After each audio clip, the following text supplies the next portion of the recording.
Hello, welcome to our webinar on the Top Secret Scientific Challenge for Destination Imagination's 2017 season. My name is Kate, and I'm just going to be facilitating your webinar tonight. If you have any questions, please put your questions in the question box. It should be a box that says Ask Questions to Staff, and we'll answer those questions for you. I'd like to introduce our two presenters this evening, Dick Witolski and Jessica Jones. Go ahead, guys. Well, Hey, Jessica will be doing most of this. In fact, she'll probably be doing all of this. Hi, Jessica. hi, Dick. Yeah, if you have anything, I'll go through everything. My name's Jessica Jones, as Kate said, pretty easy to remember. Dick, if you have anything that you feel like I miss as we go through, feel free to pop on in. And again, ask lots of questions. I know we've done a couple of trainings already. In person, and there have been a lot of questions coming through, especially about the Insta-crypted messages, so be free to send those our way, and we will go ahead and get started. All right, so I apologize, the formatting got a little bit messed up on this. I hear that we have some folks from outside of Colorado, so this slide might be kind of meaningless to you, but this is kind of our Meet the Team. The top 4 folks in the purple font are going to be your affiliate / state challenge masters. Dick and I are on the phone. We also have Alexa and Dale. Please, I'm going to say this a million times throughout this presentation in terms of, we want you guys to feel supported as team managers. So please don't, hesitate to reach out to us. And then below we have the names and the regions of our other regional challenge masters. If you feel that you have a region-specific question, feel free to reach out to those folks. Hopefully we're going to try and have folks reach out to you as well. So, but again, top 4 people, if you want to send things our way, we can always send you to the others. But here's everyone's contact information for as we go throughout the season. Alrighty, so just before we get started, we understand as your ACMs, we know that this is a very tough job that you have stepped into. Maybe you're experienced or brand new, and we just want to be sure that you guys know that, we appreciate everything that you're doing. Thank you so much. You're not alone. Again, whatever we can do to help support you and be here for you, we really, will do just about anything, so please feel free to reach out to us, and just don't ever forget that, even though it's a thankless and tough job sometimes, that you're really truly making a difference in the lives of your team members. Truly, this is an amazing organization, and we would not all, spend the time that we do if we didn't think so highly of it all. So don't ever underestimate, the impact that you're having in the lives of these kids. So here's kind of, we have this slide for some of our newer team managers. Maybe, I'm sure we have a lot of experienced folks on the call, but just so you know kind of what exactly your job is that you're pretty much there to, smooth the progress of the team, promote discussion, help the team gather, information and resources.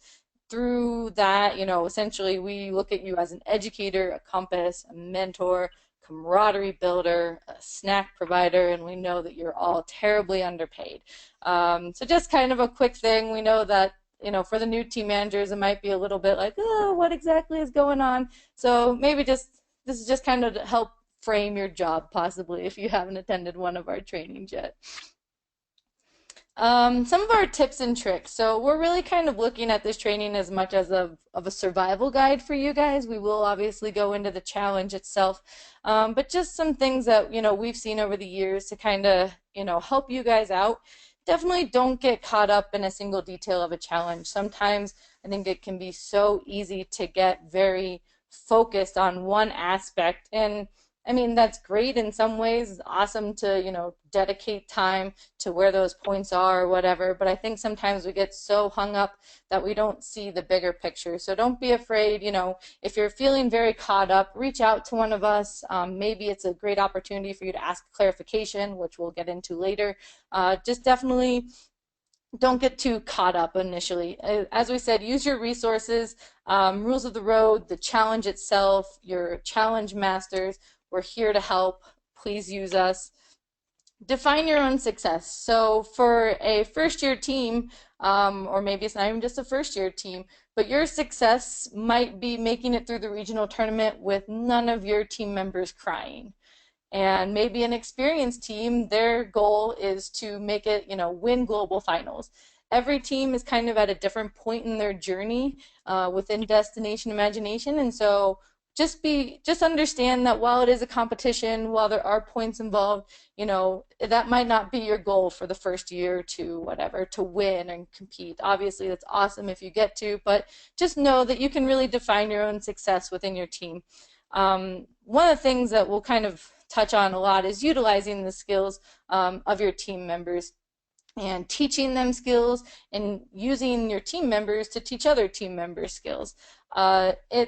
These kids are so talented. They have so many awesome things that are, waiting to be pulled out from, and that's one of the great things you can do as a team manager is kind of help identify some of those skills and abilities of these kids and really help utilize them in the best possible way, because they have so much untapped potential that we see it every year, and we're just always amazed. So definitely dig in and help them utilize those skills. Know that tears might be shed, whether it's you, your team members. It can be rough, and we know that. I did this for many, many years, and up through my final year as a senior in high school, there were still days where people ended up crying, and so it happens. I think in our next slide we talk about that the creative process is messy, and sometimes tears are just a part of that. And so one of our things is definitely capitalize on instant challenges. We'll kind of discuss a little bit more about that, but instant challenges can be such an amazing tool for you to utilize and use those, help a way that you can help teach skills and kind of really get your team kind of moving forward. And it's a great way. I mean, obviously it's a big part of the points that are eventually come through, but it's also a great tool for you to use as a team manager.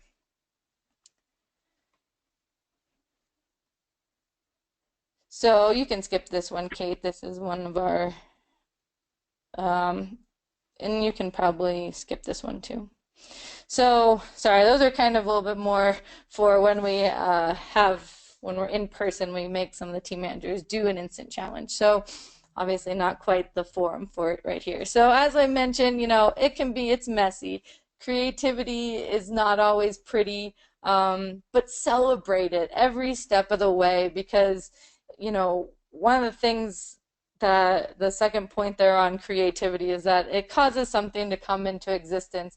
And even though maybe, it might not be your final solution to your challenge, it's also, it's worth celebrating. Anything that, these kids can come up with, that they can produce, it's awesome. And, understand that what creativity and what's being produced might be different between, an elementary team. Actually, it should be different between an elementary team and a secondary level team. So again, it's kind of all in understanding the limits, kind of goes back to that defining your own success, and just understand it might not always be pretty. So I'm not trying to scare you, but we're just trying to lay it out for you as real as possible. All right, so one of the things, and talk about scaring you, I know that if you've been a part of this program, if you're brand new to this program, the word interference is a big one in our world, and it's something that we take very seriously. And so we I think sometimes that line becomes kind of grayed of, oh, well, is this support, is this interference? So we're going to kind of go through this a little bit and maybe give you a few examples, and hopefully it kind of helps you a little bit, and And again, if you're ever concerned, have any questions, send us an email. So for the rules of DI is that, only team members can contribute to the ideas and create the team challenge solution. So really the way that we look at this is, as we mentioned earlier, as a team manager, you're an educator. So you're teaching the team members, but you're not there to take the test for them. And one of the other things that we'll kind of get into in the scenarios is that a concern for safety never is by no means a pass for the team manager to do anything for the team. So we'll kind of get into that more in a specific scenario here on the next slide. So these are some things that there's a million instances, there's a million examples, but these are some of the scenarios that are kind of general, but that we see pretty frequently, and kind of one of the things that how we want to define what it would be support versus what would be interference. So buying supplies. Obviously, as a team manager, if you're hosting the practices in your home or wherever, there are some supplies that are just general to have around. Scissors, duct tape, cardboard. It's fine to have those items. Or it's fine if a team member says, so-and-so, Jessica, our team manager, can you go out and purchase us the example that we had in our classroom on Saturday was a yardstick. And so that's great. If they tell me, I can go out and I can go buy that yardstick for my team.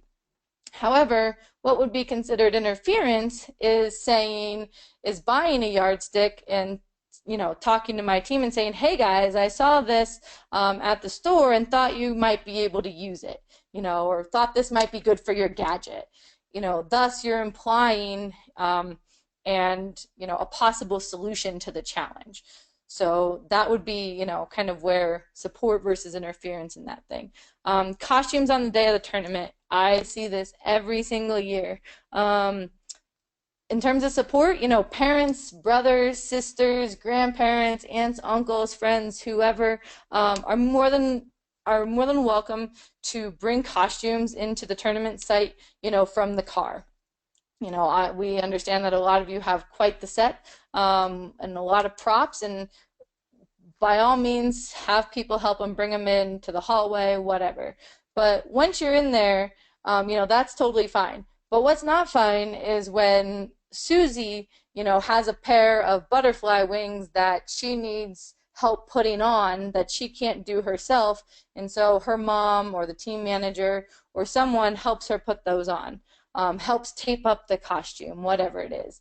That's, in a sense, or it is, basically contributing to the solution that's then going to be performed.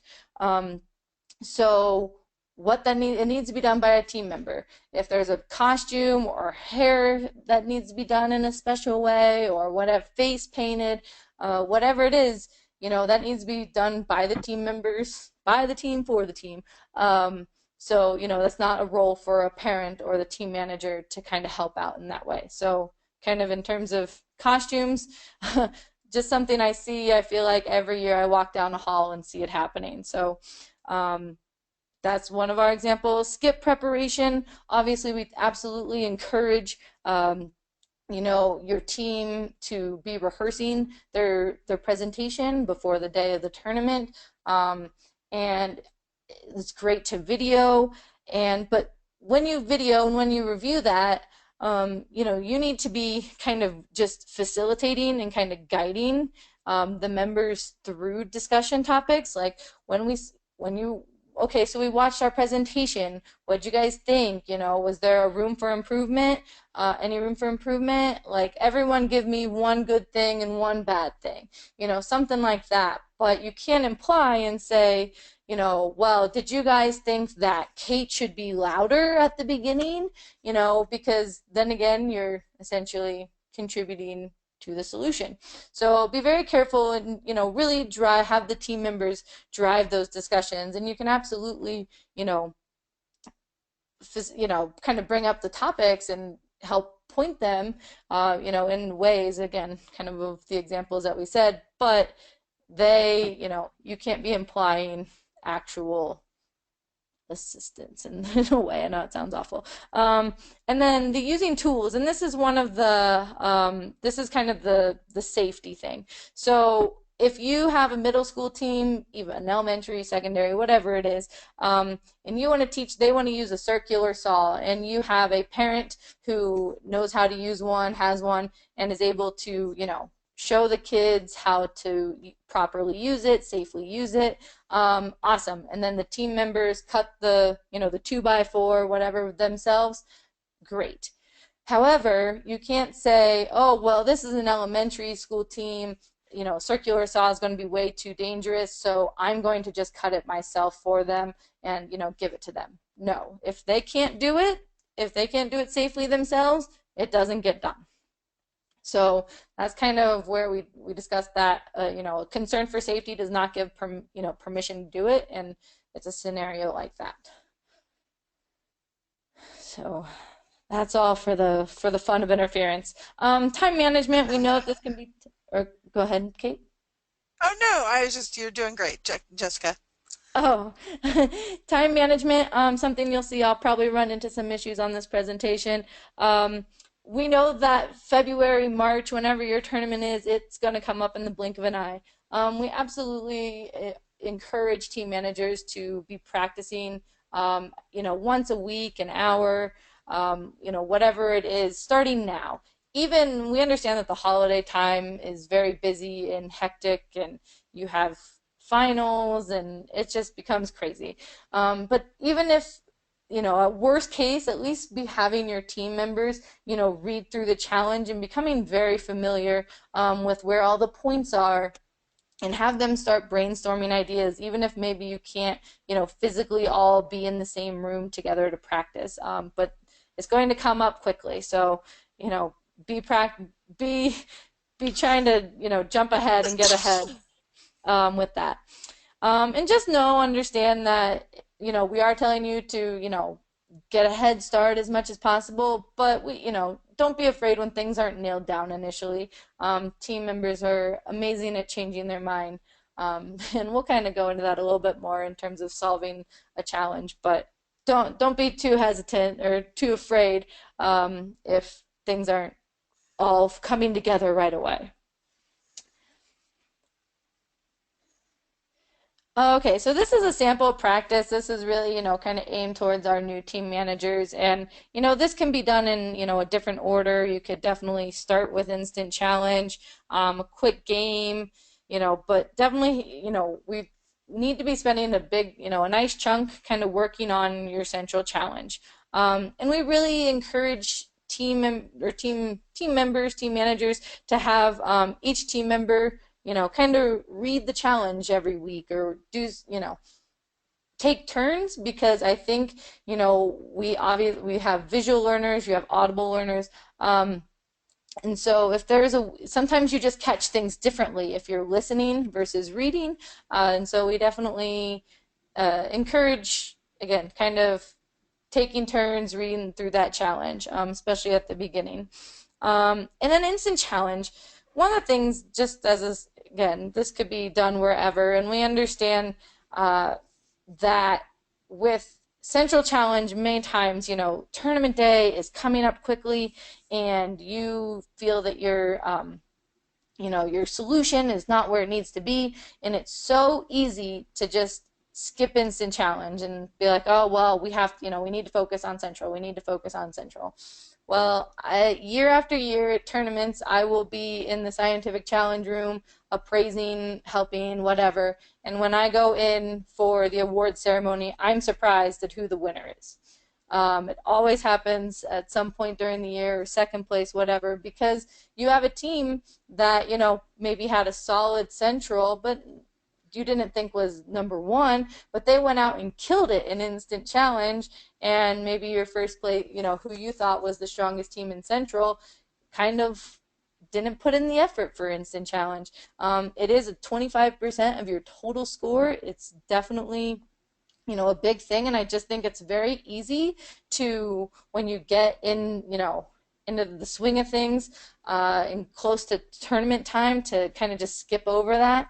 But just don't don't underscore, not underscore, that's not the word, don't underestimate the importance of instant challenge, because truly it can really make or break a team. So whenever you're, planning, maybe not every practice, but it's easy to just be like, oh, next time, next time, next time, next time. And then it's the tournament. So just a suggestion from your team over here. Okay. All right, so to get into what I'm sure most of you are here for, the meat of everything, the central challenge. So we tell you, eat, sleep, central challenge, even though I just preached the importance of instant challenge. But, definitely be reading this challenge. You and your team should be reading it. Understand it, question it, read it again and again. I think it's bolded and in purple on another slide that you can't possibly read a challenge too many times. I think it's on the next one. So kind of a couple tips for reading a challenge. You and your team will probably not capture everything, every detail the first time. This is not necessarily the most complicated of challenges out there, but there is a lot to it. So definitely don't think this is a one and done read through. Come back to it frequently. Don't, mark it up, highlight it, where the points are, use it as a checklist, whatever helps your team. But there are a lot of pieces, and definitely utilize the references. And I'm not in front of you to show you exactly, but when you're reading through a challenge, in the body of it, where all the words and paragraphs are, and you get to something that, for example, says D1B. Well, that's referring, so that line ahead of it indicates that that's being scored. So when you then look in section D, which is where the points are, you'll see that that refers to, bullet point B of the story. And that mapping goes both ways. So if you're looking at just the points, it'll tell you where to find that, that written out description of, what you need to be doing for the points is. So those mappings are definitely very helpful. Definitely keep going back and forth, flipping those pages, highlighting, and really take advantage of that. And again, can't read it too many times. I sent everybody who was registered a copy of the challenge. So if you look in your email, you should have a copy of the challenge. Okay. Oops, you wanted me to change the slide probably. There you Yeah. go. All right, so getting into our challenge, so the basics, the budget is $150, and this is only what appears in the performance. We'll discuss expense reports a little bit later, assuming I don't run out of time. But so essentially, kind of the example is that if you buy a gallon of paint for your team, and your team only uses half of it, and you spent $10 on this gallon of paint, I honestly have no idea how much a gallon of paint costs. But if you only use half of it, on your expense report, you only have to put $5. So we understand that chances are you're probably going to spend more than $150, but this is to keep a level playing field between all the teams, because we understand that not every team has the same financial resources, and so we want to be sure that it's a level playing field and that every team has the same opportunity. Your time limit is 8 minutes. This is pretty standard, and this does include setup. So, just so, especially with our younger teams, just so that they know that the moment that they say, team, your time begins now, that's when that 8 minutes is starting. And then your team identification sign. This is one of those just have to have it kind of things. These are the elements: name, team name, number, your organization. This is not a scored element. I know some teams love to make it elaborate and spend a lot of time on it. You don't need to. It can be a piece of cardboard with Sharpie.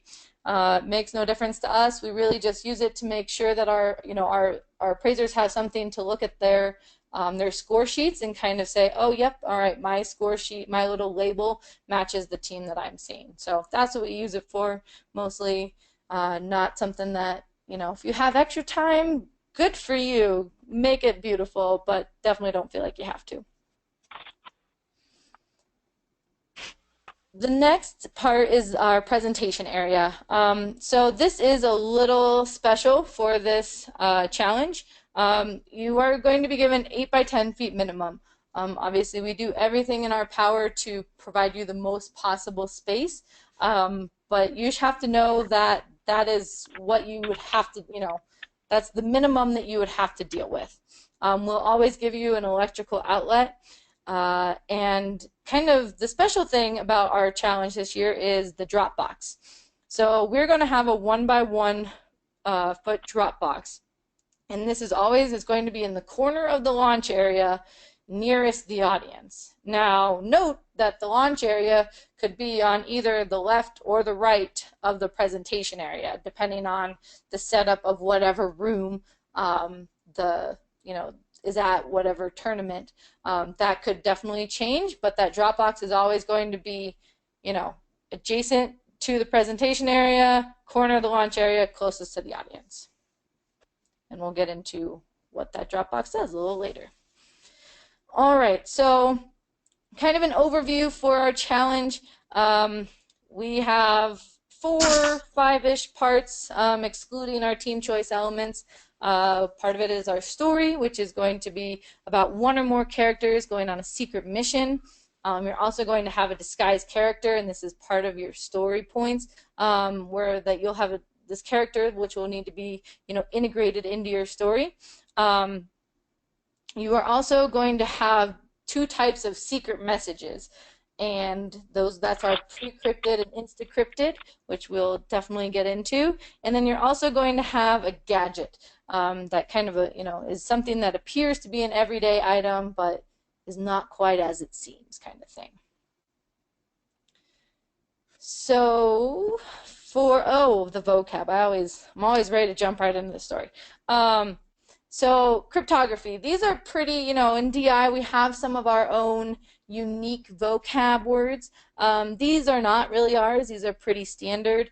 Cryptography, the science of creating and solving codes and ciphers. Steganography, the science of concealing messages or information within common or non-secret things. These are pretty standard, you can Google them and you'll find something pretty darn similar. So nothing too crazy or too DI on this page, but those are scientific principles that are kind of at the core of this challenge. Yeah, you're good. Dramatic portrayal, this is going to be associated with our disguised character, and so it's the theatrical style, method, or manner used to represent the character in both disguised and undisguised forms. Now this can include not just acting and dialogue, but it also, does include, costuming and props. And then technical methods, this is a very standard DI vocab word. If you've done a technical, scientific, well, half the challenges use this term. It's just the use of the principles and all those nerdy fields. And yeah, that's a pretty standard one, and we'll kind of talk about it when it comes into play and where it comes into play in our challenge. And then the next one is kind of maybe one of the more confusing ones, and a little bit more DI specific. So we have technical design and technical innovation. So technical design, we define it as the plan for carrying out or accomplishing a task. And technical innovation is a new, unique, or creative way to carry out a task or accomplish a task using technical methods. There's that other vocab word. So just kind of the way that we look at the two of these is design versus innovation. So design, it's really focusing on the plan, and innovation is focusing on the execution. Now, an ideal solution would be, would have both, right?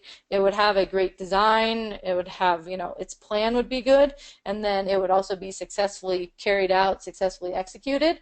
But we understand that sometimes solutions are a little bit more design heavy, maybe, the look of it and the, how, again, it was planned. I hate to use the word designed, but designed is really awesome, but maybe its functional aspect is not quite at the same level, so then your design, you would be scored higher in design versus innovation. But again, so an ideal solution kind of is the balance, a perfect balance between the two of those, but that's kind of how we split those out. So design, plan, innovation, execution is how we view it. Oh, I think we're getting the story. Yes. All right. So the story is pretty standard and really very open. So it's going to be about one or more characters who are on a secret mission. A secret mission, again, this probably should have been in the vocab, but is any type of task or project that the characters seek to perform without others finding out. You know, pretty basic. The story, again, nearly limitless, can be set in any location, real or imaginary, any time period, and any characters, real or imaginary. Very open in terms of the story, not a lot of restrictions here.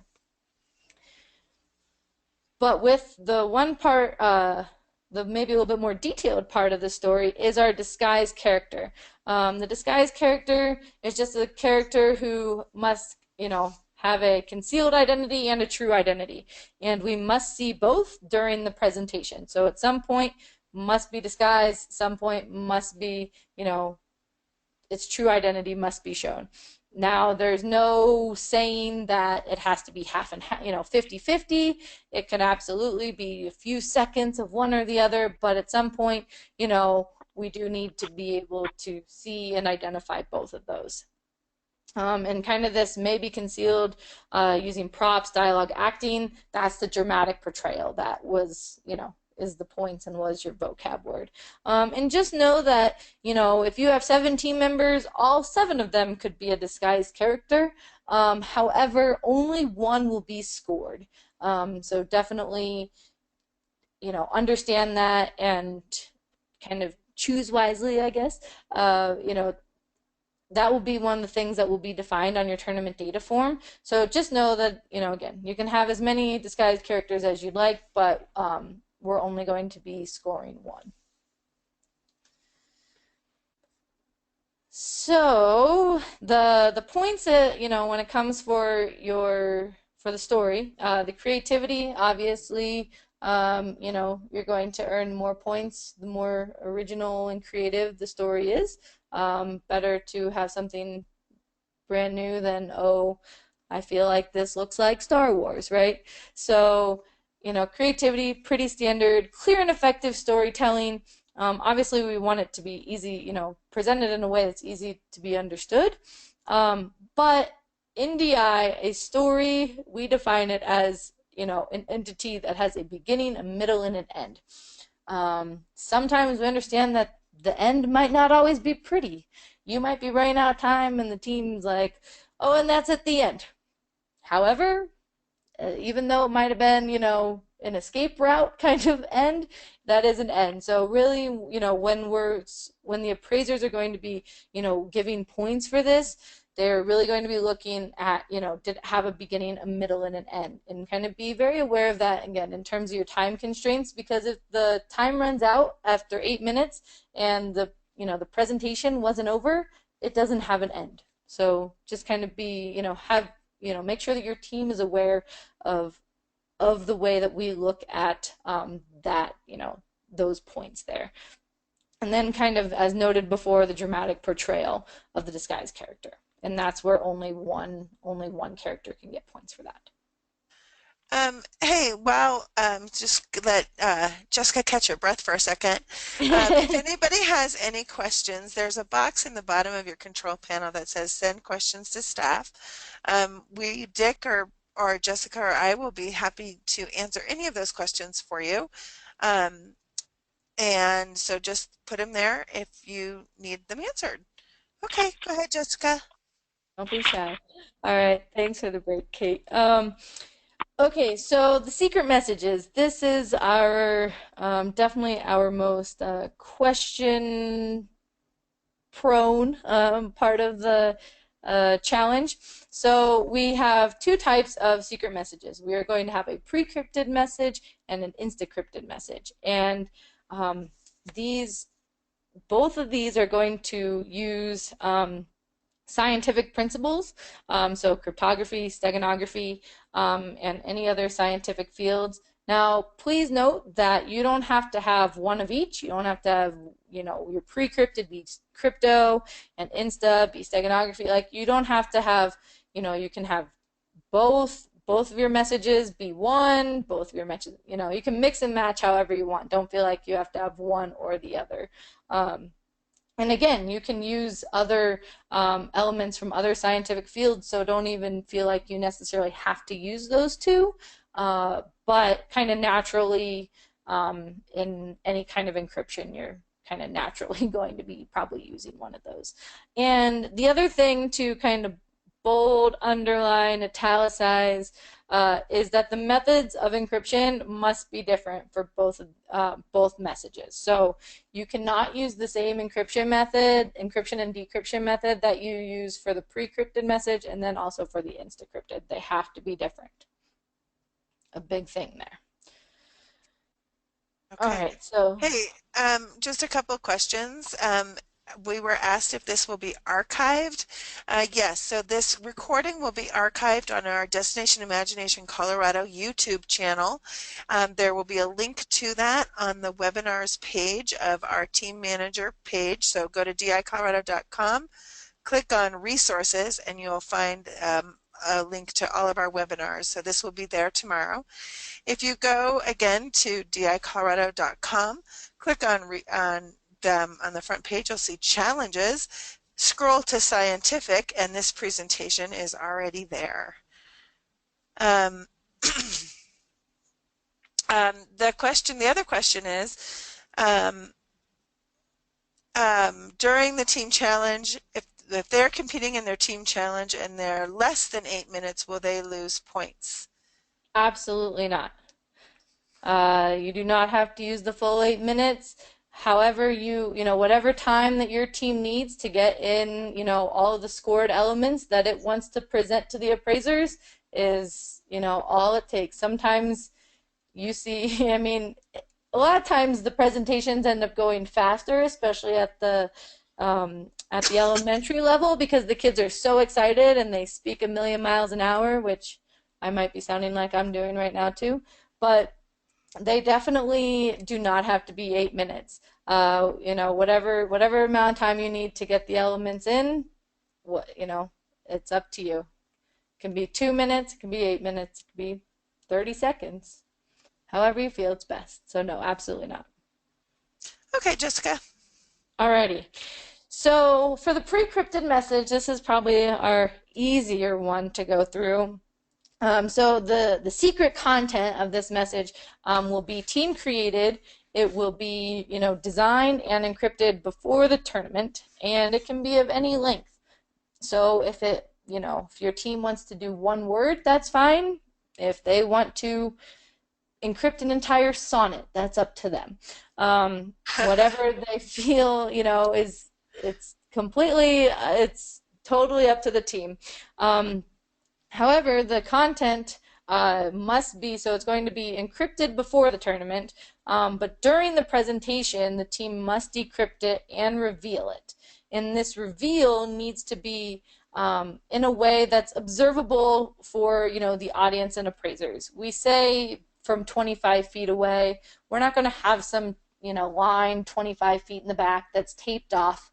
Saying like, okay, is it good? Yep, all right. It's not like that. But basically, and this is the thing for, pretty much every single element that's scored that I try to tell team managers is that your appraiser should never be wondering if it happened. So when this message is revealed, it obviously should be, big, easy to observe, and you don't want your appraiser team or even your audience to be like, is that the message? I can't tell. Like, what do you think? So that's why, we give 25 feet, but really it's that, it should not be missed. It should be able to be seen by everyone. And this, this process of decrypting the message and the contents of the message need to play a role in the story, a meaningful and important role. So if they're going to, in which having the story be a secret mission this kind of fits very naturally into kind of an encrypted message. But just know that if they choose to do a sonnet, that sonnet somehow needs to play a meaningful and important role in the story. Integration is a big part of the pre-crypted message.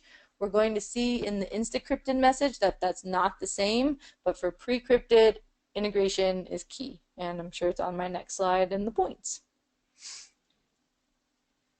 So the things that you're going to be scored on for your pre-crypted message: creative use of scientific principles to encrypt, decrypt the contents of the message. Pretty straightforward. The dramatic effect of revealing the message's content. Now, this includes the theatrical or visual effect of the process.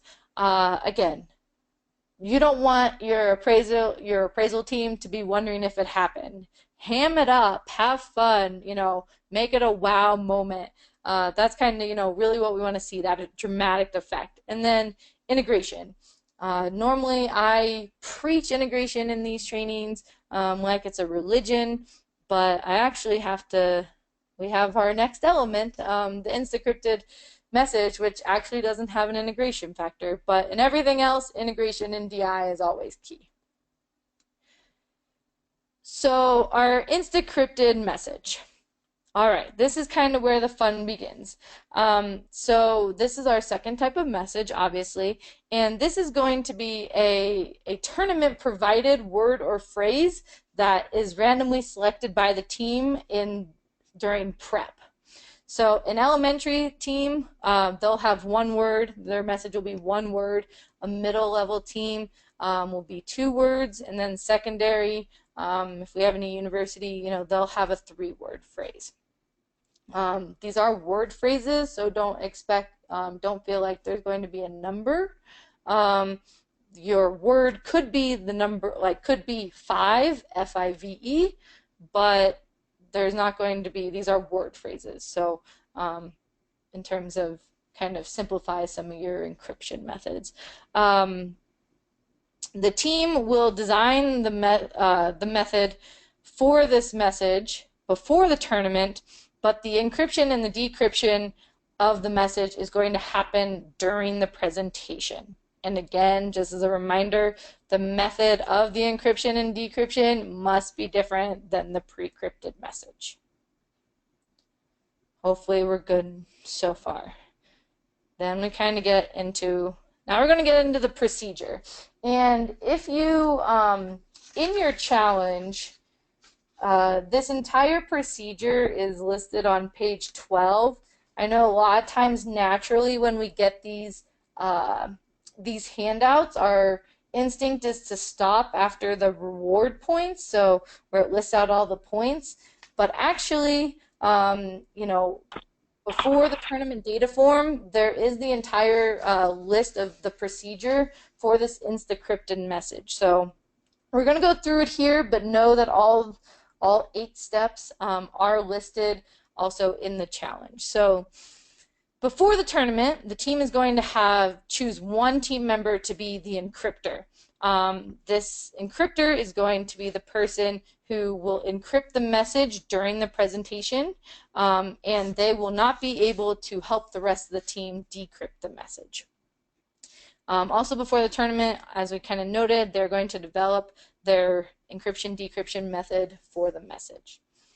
On the day of the tournament, before the presentation, in the prep area, a team member will select a closed envelope that contains the word or phrase. And that envelope will remain closed and will just be handed to the prep appraiser.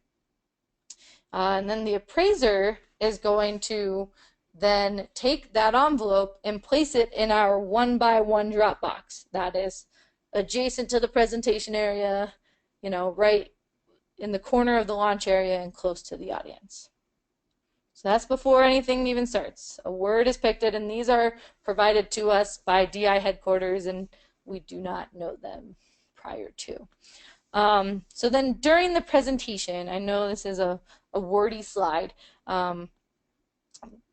So during the presentation, the encryptor is going to go retrieve the envelope from the box, and they can do this at any point. So from the moment that they say, team, your time begins now, your encryptor could maybe not even set up anything and could go directly to the box. Or if you want to do it in the 11th hour kind of thing, and you want to start it at 7 minutes, you know, at some point, it's up to you at whatever time.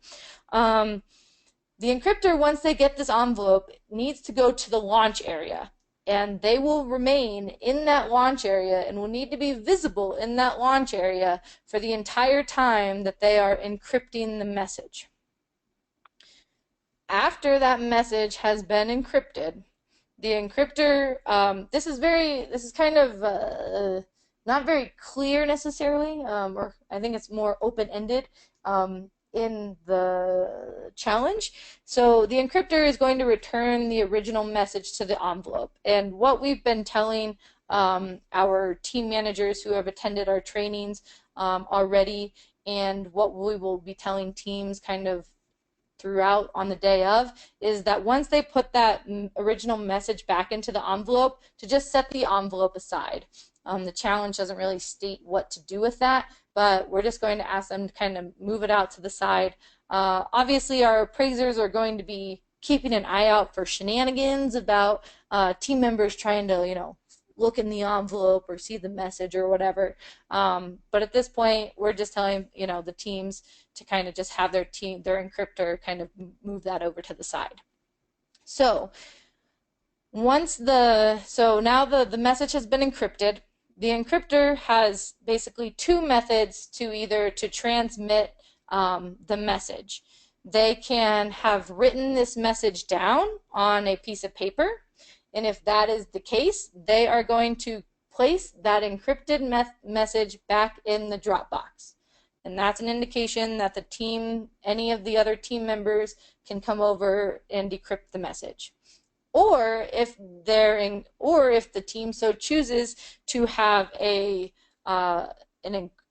encryption method that, you know, uses sight or speech or sound, and that's how the encryptor is going to translate, you know, kind of send that message, communicate that message over to the team. They need to stand in the Dropbox when they communicate that message. So then, wait. okay. Can they keep the envelope? Can they keep the envelope if it's closed? What do you mean? Can they keep it? So can they? I think this means can they pick up the envelope to and just hold it if they're, or do they need to encrypt it right away? They don't need to encrypt it right away, but they can't pick it up and then go and be a part of the presentation. Once they pick it up, they need to be in the launch area. So they could stand in the launch area. They don't necessarily have to encrypt it right away, but once they pick up that envelope, you know, they need to be immediately kind of in that launch area. Okay, thank you. I hope that answers your question, Christy. If not, ask Does the again. encryptor have to be alone, or can there be more than one encryptor in the launch area? Just one encryptor. Just one encryptor, okay. Okay. Yes, I know. And so we actually did a demonstration of this, kind of the whole process on Saturday, and I think it helped, but obviously a little tough here. And we know this is a very, you know, again, question-prone area, so feel free to keep them coming. So once then the message is either in the box, the encryptor has put the encrypted message back in the Dropbox, or you know, has transmitted it through, you know, sight, speech, sound, the team members can immediately come over and start decrypting it. And once they have decrypted it, they must write the message, or, you know, whatever it is, the word or phrase, on a team-provided sheet of paper, and then place that in the Dropbox. So again, the encryptor will, let's say it was a written note, the encryptor is going to place the message in the Dropbox. Another team member, it could be all 6 team members, multiple team members can decrypt, but only one can encrypt. So they can come over and then write write the answer, write the message, and then once they've written that out, they just place it back in the Dropbox. Now, as you'll see, this is very, very un-DI, and you will probably never see this again, but this message by no means has to be incorporated. It does not have to be integrated into the skit. The encryption, decryption, none of it has to be incorporated. Like truly, you could have two team members, an encryptor and a decryptor, do this off to the side the entire time and never even be a part of the presentation or a part of the skit or performance. It's very weird, but to not have something be integrated, but that's truly all there is to it, is someone who's encrypting, then team members come and decrypt. No integration, which totally gets off my religion of preaching it. So it's a weird thing. And again, you might not ever see it again if you continue in this program, but truly, you're not being tricked. That's all there is to it. Jessica, can you pick up the code or pick up the envelope and leave the launch area before you open it and then go back to the launch area? Or are you sort of stuck in the launch area? You're stuck in the launch area.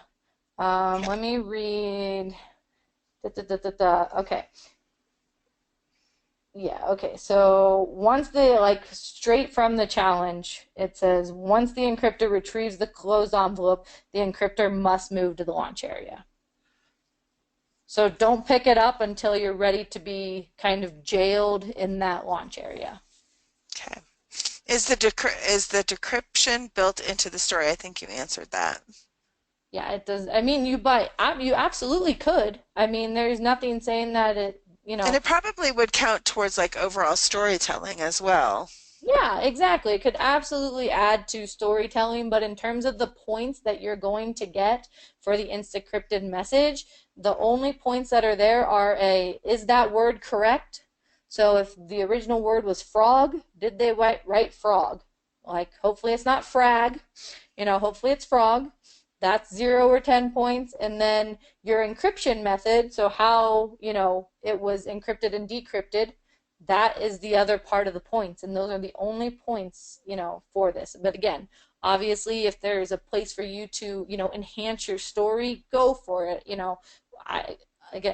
I preach integration, so obviously it's it's not going to harm you to integrate it, but in terms of just this scored element, that's all there is to it. I know it totally feels like a trap. What do you do with the original message in the envelope? Is it also in the Dropbox with the encrypted message?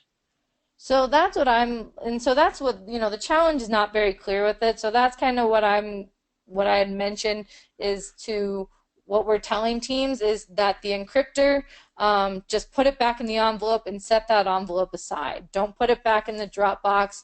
Don't even tempt, because if for some reason they put it back in the Dropbox, and let's say they have a written message and then they have the envelope, we know just probability that we would have some team member in a hurry, not even thinking, and they would open up that envelope thinking that that was the message.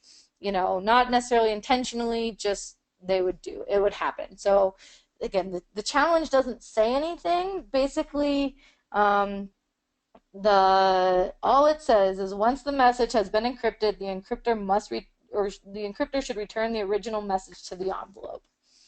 So what we are instructing and what we're going to be discussing in appraiser training, and also the message will be communicated out to our RCMs, that we're going to tell the teams when they are in prep or wherever, okay, who's the encryptor? All right, hey encryptor, once you encrypt that word, please put the message back in the envelope and just set it aside. Is going to be our direction, because at this point I haven't seen anything from DI, from our International Challenge Masters, that indicates anything specific to be done with that. So at this point, we're just going to try to keep it out of the way to remove any kind of temptation or cause any confusion. So you should actually put that on the forum, Jessica. Um, I know. It once the didn't really Insta hit me until this weekend as we were discussing it. once the Insta-crypted message is given to the rest of the team, can the encryptor join the team members in the skit and be part of the skit as long as they don't help solve the encrypted message? Absolutely. Yes. Okay. So And once the so, encrypt or go ahead. so once the encryptor has completed the task, he can rejoin the story. How long between the encryptor has completed and the decryption must occur? It can be immediate. So once the encryptor has stood in the box and transmitted that message or placed the paper in the message or placed the paper. These words are all coming together. Once they've placed that piece of paper in the box, the people can come over and decrypt it immediately. They don't have to allow any like certain amount of time. You know, obviously, our appraisers are going to be looking out for shenanigans, and we don't want, some kid to be like, the word is frog, you know, as he walks by. But I mean, the fact is that, these are supposed to be kind of common words and phrases. There's a chance that the skit, or the performance might actually have the word in it. So it's kind of hard to totally police that necessarily, but our appraisers who are going to be scoring this will definitely, be on the lookout. But for any kind of, you know, the encryptor doing anything that they shouldn't. But no, they can absolutely go back and join the presentation and the skit and be a part of that. So yes. Do the appraisers see how they decrypt the message or just that they just see the result in the Dropbox? They are, I mean, factually, they're just going to see the result. So the result is going to be the 0 or 10. And the way that that method is going to be seen, well, first off, we'll know that it was successful and that the team members had an understanding of this method by if that word is correct, right? So that in itself, that word being correct will show a great understanding. Now, maybe the word is incorrect, but that doesn't mean that there wasn't still a great method. Maybe a mistake was made. So that's going to be something that number one is going to be on your tournament data form. So please, we obviously don't want novels written on the tournament data form, but this is since it is not something that's seen in the presentation directly, please feel free to, give us a very detailed, description of this method used. And this will also be because one of the points that are given for this is on the method. So our appraisers who, even though they're not seeing it during that 8 minutes, they're still scoring that method. So they're absolutely going to be talking to those team members in the interview process after the performance and getting, the details and how everything worked. So no, they're not going to see it, but that doesn't mean that they're not going to get the information that they need to get regarding it. So, but definitely, please have detailed tournament data forms. This is a great place and a great example of a place, an area where you don't want to just be don't want to be vague. Definitely be specific in what's in your method that's being used. Okay. Does the encryptor, is the encryptor the only person allowed in the launch area? And I think you've answered that as yes. Yes. Do they have to decrypt in the launch area as well? No. The team does not have to be in the launch area while they are decrypting their message, correct? Yeah, we just answered that. Yeah. They can do it in the presentation area. Also, should the whole rest of the team decrypt or just a few students decrypt? I don't think you can answer that question. Yeah. Totally up to your team and how they design their solution. But it can be if you have 7 team members, you have one who's the encryptor, the other 6 can be a part of the decryption. But don't have to be. But don't have to be. Nope. Totally up to you. Okay, did I hear correctly that once the message is Insta-crypted and decrypted, the encryptor can join the rest of the team and does not have to stay in the launch area? Yes, that is true, but they don't even they can join the team before the message is even decrypted. So let's say in your skit, the encryptor he encrypts the message, and it's a written message in this case. And it's gonna be a he in this case. He puts it, in the box and goes and joins the presentation. Well, maybe the way that your skit goes, that there isn't a moment for someone to get over to start that decryption for another couple minutes, however that works. So they're able to immediately, once kind of their hands are clean of their job, and they've either transmitted that, stood in the box and transmitted it, or, physically placed physically placed the message in the box, they are free to join the team.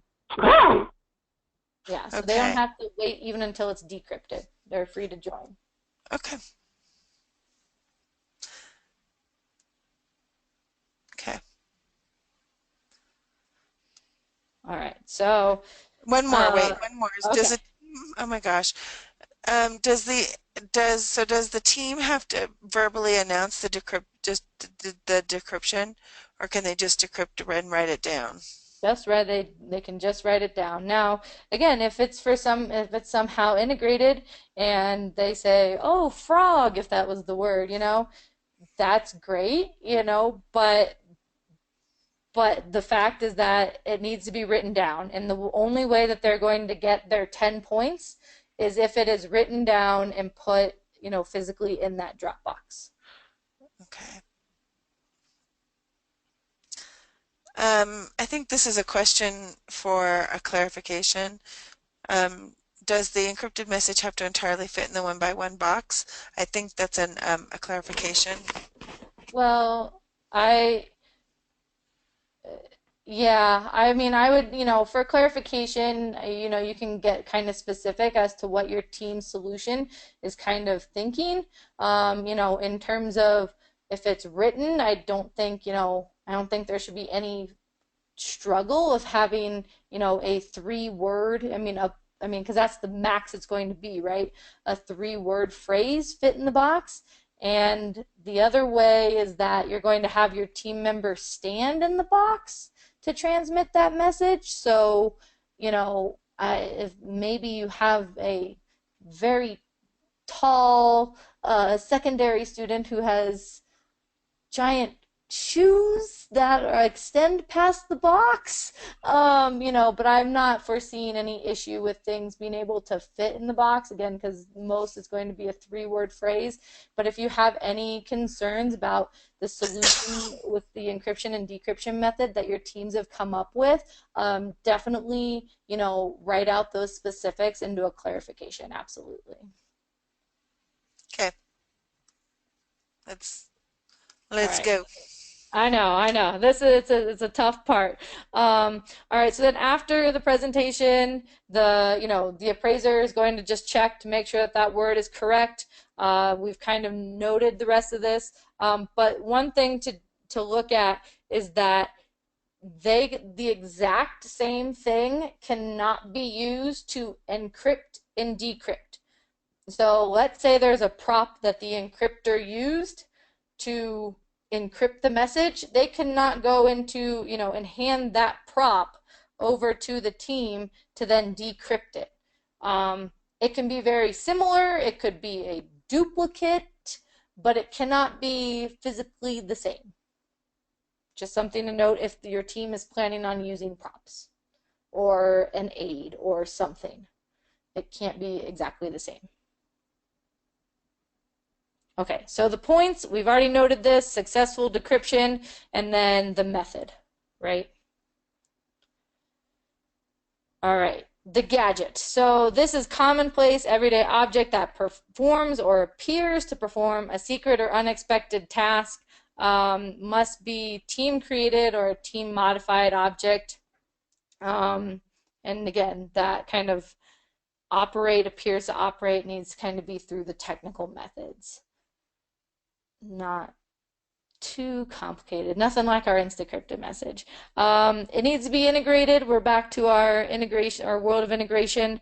And then here is where For the points, you are going to get points for technical design, which is the plan, and then technical innovation, which is the execution. So, if you have a great plan and it totally bombs on the stage, there are still points to be earned, absolutely. So just kind of, so you kind of translate where those vocab words are in terms of points. All right, team choice elements, everyone's favorite thing. So this is an opportunity for the team members to show off, special skills, talents, interests that they have. These can be, props, music, costumes, physical actions, being hands, back handspraying, something like that. You're going to have two. You cannot double dip, meaning if you're already getting points for it, and let's say the gadget, your team choice element cannot be the same thing that your gadget is, because you're already getting points for that. And the three things that it's scored on are creativity, originality, quality, workmanship, effort, and integration. Our next slide is kind of team choice elements tips. I think we end up getting a lot of questions, and a lot of teams end up being very disappointed in their scores for these. And I believe that many times is because they're an afterthought. So your team choice elements are 15% of your total score, not just your central challenge, but everything.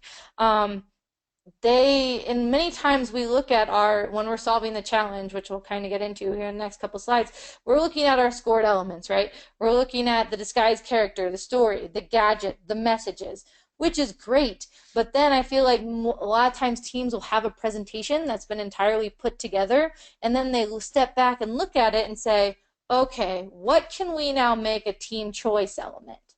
Well, the fact is that if you're going to find something that isn't already scored, chances are you're going to be picking something that you probably didn't spend as much time on or didn't put necessarily a lot of effort into.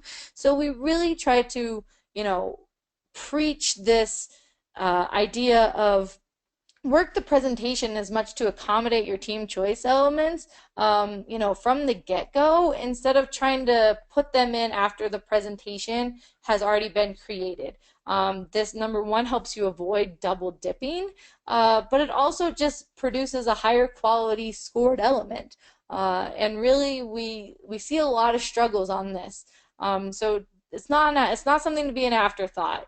Keep it very present. Maybe you don't have it drilled down right away, but definitely have those skills identified kind of the team, and have those ideas being brainstormed for those team choice elements alongside of the gadget and the story and the disguised character and the messages, because they're absolutely just as important. Specific is better than generic. It's really tough when your appraisal team is told costumes.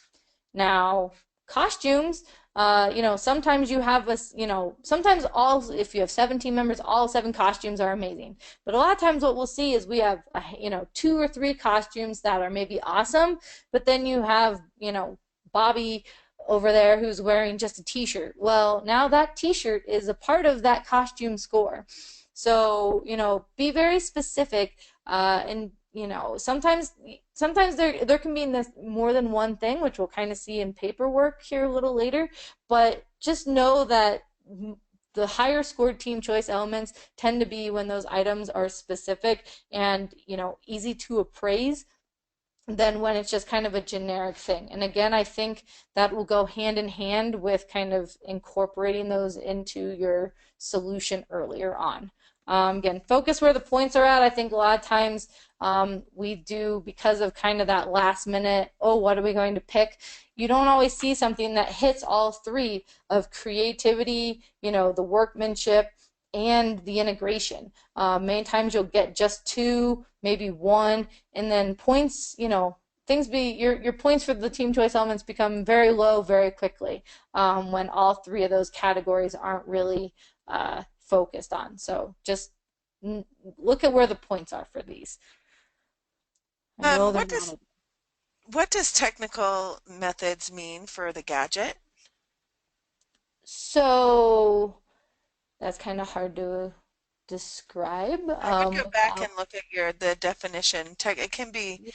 technical methods is generally a scientific principle, so physics, chemistry, cryptography. Exactly. And this can be, and this is, it's hard to, I say it's hard because I don't want to get into any like examples or interference kind of things.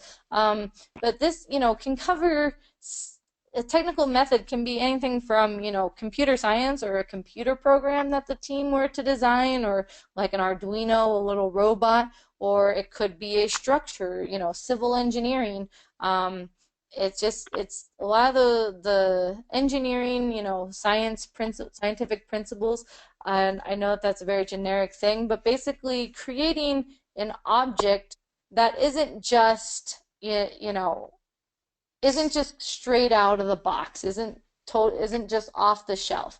This is something where maybe you modified something to make it more, I hate Okay. using the word Yeah. technical, but more involved or more advanced, or you So, created your own like little item. yeah, I don't want to get because I don't want to get into interference there, Jessica. So I would just go back with the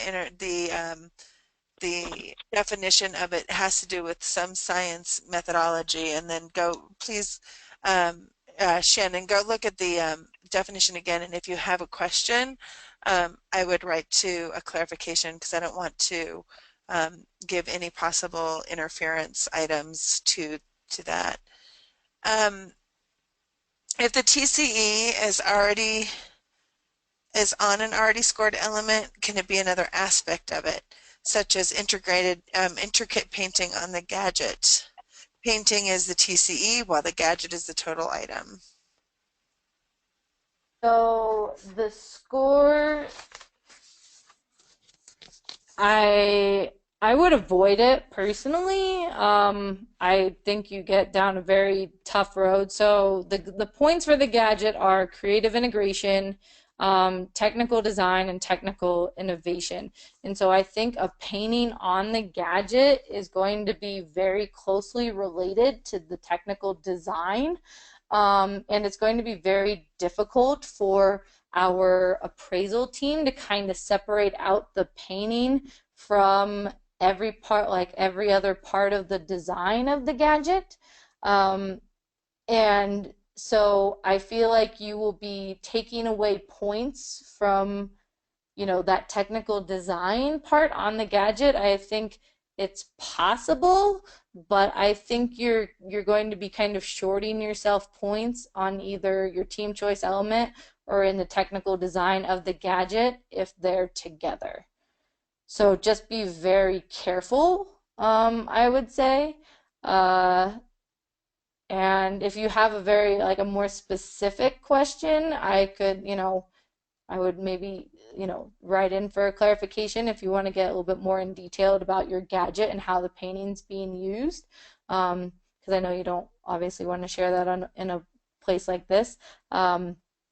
But I think it's possible, but and Dick, correct me if you have if you have another opinion, but I think it's going to be very tough, and I think it's only going to impact your points negatively. So the general rule of thought is that if you can point out discreetly what they are, then you can do it. But again, I think that has to be they have to be two very discrete elements. Yeah, I think it can be done. It might not, yeah. It can be done, but be Okay. careful. Okay. Let's All move right. on. We're Yeah, running we don't long. need this. This is all of our points. You can probably skip the next couple slides. Okay. Um, this is all just directly from the challenge itself. We've gone over all the points for the most part. We kind of briefly discussed this solving a challenge. We tell you identify your scored elements, and as you see, team choice elements is a part of that. Brainstorm ideas for these elements. How can we utilize the skills of team members? Have them do research on their own, and kind of bring that back to your next practice or whatever, and then kind of mix and match, explore different ideas of whatever, or different combinations of the ideas that were generated, and start seeing what fits together. And then once you, for the next part, I know brainstorming turns into building, and that's awesome and that's great to keep those creative juices flowing, but definitely, stop and reread the challenge because a lot of times we get down a path and we're excited about it, and then you go back and you reference a challenge and you're not maybe aligning with it anymore. You kind of went down your own path. So definitely stop at intervals and kind of revisit the challenge and make sure that you can go through and check off and say, okay, are the points here, here, here, here? Because I think it's many times easy to just kind of get off on a separate tangent and to kind of lose focus of where the points are. We tell, in a lot of ways, the team's solution is always going to be in draft form, but don't be afraid to give your team a final draft kind of needs to be due at this point. At this point, we need to have everything locked down and only be rehearsing. Now, with the rehearsal, little changes will happen, and that's why we say it's kind of always in draft form. But, definitely a good idea to kind of lock down a date as to when things need to be as close to finalized as possible so that you can then rehearse and kind of enhance from there. And then once everything is good, you fill out your paperwork. Woo! Paperwork is no one's favorite thing. But kind of getting into it a little bit. Before you do that, I had a question about Okay. the 8 minute time frame, that the 8 minutes was you had to set up, but did you have to take down in the 8 minutes? And the answer to that is no. After your performance is finished, the appraisers are going to come and talk to your kids. They're going to have the paperwork with them, and then and once the appraisers give the A-OK, all parents, team managers, and kids can clear the stage. Okay, go ahead Kate with knows, paperwork. Kate knows more than I do, so. That's But not true. I knew the answer to that one. I was just trying to give you a break. um, I know you're all sick of hearing me talk. Uh, Oh no, you're doing super. You're doing all really great, right. Jessica. So for our paperwork, you're going to have 5 copies of your tournament data form. Let me say that again. 5 copies of your tournament data form. Elementary level, the team managers, you can, physically fill out the paperwork for your team. However, it needs to be in the words of the team members. So they can tell you, write, we did, we made a piece of paper. Like, great. Then you write, we made a piece of paper. Even if you don't like that answer, that's what you need to write. Now, the middle and secondary teams, they need to be filling this out on their own. Declaration of Independence, you'll need 2 copies, 1 copy of your expense report, and any team clarifications. And we'll kind of get a little bit more into the clarifications. I know we've said it several times here, but definitely bring these because our regional challenge masters, the affiliate challenge masters even, we are here to help and kind of facilitate everything. However, at the end of the day, it's the opinions, the facts that the international challenge masters give you. So if you come into a tournament with something that our team says, I'm not sure if you're allowed to do that, and you have a clarification where the international challenge master said, yes, you can, then, that's what we need to see, kind of your permission slip, essentially, for items. So any clarifications that, are relevant, maybe you asked one that's no longer pertinent to your presentation, don't worry about that. But anything that's, a part of the current solution, definitely bring those so that our appraisal team and our folks can read over that. And bring extra copies. We do live in Colorado, and it always seems that the one person who has all the paperwork is the person who is snowed in. And it happens. So definitely, have a backup, have someone else bring in copies. So not have, we tell you can't read the challenge too many times. You can't have too many copies of paperwork either. So, in about February or maybe even January, on the resources area of the Destination Imagination website, you'll be able to download fillable PDFs of all your tournament data forms, so you'll be able to type them in. So that helps with the clarification of messy handwriting, and it just also makes it a lot easier, so you can save those PDFs as well. So look for those at the turn of the year. So know that on your paperwork, this is really your chance to guide the appraiser's focus. And this is very critical for our challenge this year, especially in these encryption methods that may not always be super clear. And obviously the Insta-crypted one is hardly going to be known at all during that presentation. So definitely this is your chance. This is your resume. This is how you market yourself essentially. So let us know what we need to know on that form. Sell yourself. Or have your team sell themselves. Sorry.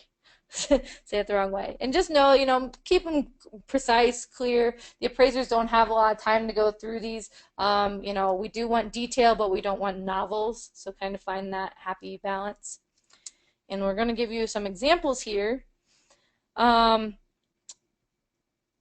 we're not going to read through these, but we have two examples, and this is from our challenge 2 years ago.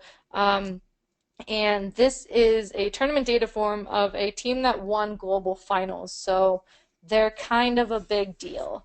As you can see, a lot of detail, but still pretty concise. 3-4 sentences. They keep it to a paragraph.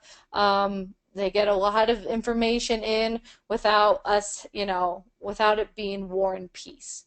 So that's kind of one example for you to read through at your own leisure. And again, as Kate noted, these are on the website. And then a second example is of team choice elements. And these are, you might look at the element and see it's a little bit maybe generic, but their description is very detailed. And again, this was a secondary level team who came in 5th place at Globals last year. So obviously these guys are awesome and know what they're doing, and these are very specific and probably not duplicated type team choice elements. So we feel like they were kind of a good example to show you what something that is detailed but not what something that is clear and precise essentially. So the expense report and materials, I kind of briefly mentioned this. How much is it going to cost for any other team to recreate your solution exactly as it is on the day of the tournament? If it's part of the solution in any way, shape, or form, it needs to be on the expense report. I take these very seriously, though I feel like people don't always as much as I do, but we can go on the next slide, Kate. So we do have some exempt items. So normal clothing. So if your team is wearing, like, I know that we have like regional t-shirts. If your team is all in regional t-shirts and jeans and that's what they're going to be wearing the rest of the day, that doesn't need to be a part of your expense report because that's normal clothing. Now, if there's a modification or if there's any costumes, that obviously needs to be on there. But if it's just the clothes, average normal clothes, that doesn't need to be on there. If it's something that can be found in a classroom, computers, projectors, chairs, desks, you need to put them on your expense report, but you do not have to assign a value to them. So don't feel like, well, we want to use a computer but only have $150. And there are some, if you have a question about something, definitely consult the rules of the road. If you're still, have some questions on the expense report, feel free to email us. If it's super specific, maybe we'll ask you for a clarification, but a lot of times we can help with these. Yeah, the rules of the road is really a great resource for filling out your expense report. It is. It's awesome in so many ways, but one of its greatest helps is for the expense report. New items, they do need to be listed at the value. You don't have to put tax on there, even if it was something that was donated. But kind of as we mentioned earlier, half a can of paint, only put, what the half a can of paint costs. Third of a piece of PVC, great. Used items, assign a fair garage sale value. we know that this is you have a little bit of freedom here, but we don't want to see, a few years back, there were Lego Mindstorms, the Lego robotics that sell for $300. People were putting, oh, garage sale, 15. Okay, no. Like, we know that that's not the case. So, just keep it very fair. Again, this is to create a level playing field with all the teams. But we understand that, people do have a lot of items around their house. So just assign a fair value. And then trash, egg cartons, newspaper, cans, it's anything valued under $1. Again, this does not have to be assigned a cost, but again, there is a spot for it on your expense report. So please use that. Safety is always our top priority. Understand the rules for kind of the chemical electrical devices. This can be tournament specific. If you're, we a few years ago had a very dry ice happy challenge, and so definitely you want to check with your regional challenge master as to what's going to be allowed in terms of some of those items. But again, this is another place where rules of the road is the ultimate resource. We really please no props that look like weapons. This is such a touchy subject. And the day and age we live in, most of the time we are at schools that have, a no tolerance policy for weapons. And it's just, even if we, technically, if according to the rules of the road, I know that there is if it's totally team made and obviously not harmful, blah, blah, blah. But we really just try to discourage teams from, going the route of using weapons, just because we don't even want to have to go down that road. So just be very mindful of that, and kind of, and yeah, just be mindful of that. Team members must have shoe coverings. This is something every year it seems like someone doesn't know. They have to have an impenetrable sole kind of on the bottom of their feet. This is just in case the team before them leaves something on the ground, whatever. You just don't want anyone to step on anything. Please don't wear flip-flops. Please, please, please. Please, Please. please. You heard it here, folks. Please don't wear it. Our appraisers, they are all volunteers. We do go through training to utilize, consistent scoring methods. Every appraiser does not score every element, so I haven't really looked at the breakdown of it. But you might have appraisers who score the story and team choice elements and the gadget, and don't even touch the Insta-crypted or the messages, whatever. And they're on a time crunch too, and just note it's something to note, because if you go to the next slide, Kate, I think it's in the next one, we do have an interview process afterwards where the appraisers do talk to the team. I know we've kind of mentioned that, and we just kind of want the team members sometimes to know that we tell you that everyone scores something different. Not only does it help, and there's always at least two people scoring one element, just as an FYI. But we sometimes, the kids we've had where they feel sad, where a certain appraiser doesn't necessarily want to talk to them or come to talk to them. Well, the fact is that these appraisers are trying to give points, and for the Insta-crypted message, let's say, it's something that they can't see. So they're wanting to talk to, the encryptor and the people who worked on the decryption of it, because that's what they're scoring, and they might not, be scoring the gadget. So we don't want the kids to necessarily feel left out or isolated, but just so they are kind of aware that, the judges and the appraisers do have specific items that they're scoring, and that they're trying to find out the most, that they can about those in the interview process. But they're going to appraise what the forms tell them to appraise. I'm so close. Oh, sorry. No, I know, I've run out of time. Your resources, we've said this, rules of the road, you have roadmap clarifications, your challenge masters, never hesitate to ask. We'll go into clarifications real quick and then I'll end. I'm sorry. I know I can't get through this in an hour and a half. It's impossible. I get so close. Right now, we have no published clarifications. Well, actually, we didn't as of Saturday. To be honest, I haven't checked in the last 2 days. And this is something where maybe they made a typo or a mistake, or a lot of teams are asking the exact same question about the challenge. They'll, kind of put out a general clarification for everyone. We have not seen that yet this year, but those are kind of the pictures of how to get there on the DI website. And then we also have private clarifications, which I hope are next. Oh, team clarification, sorry. And these are not shared with other teams, and these go directly to the International Challenge message, or International Challenge Masters. I've said the word messages so many times. You typically get a pretty quick response for them. You get 10 of these. Use these, use these, use these. I feel like teams just don't very much. But absolutely, if you have, a very specific question to your solution and you want to know, can my team do X, Y, Z? Will that apply? Is that a decent, a difference enough for our Insta-crypted and pre-crypted or something like that? Ask these people, because they are, the final say in all those judgment calls. So absolutely, you have 10 of them. Be liberal in what you ask and definitely go for it. But you do have a deadline of February 15th, so got to have those solutions kind of in place in the middle of February. This is just a picture on how to get there.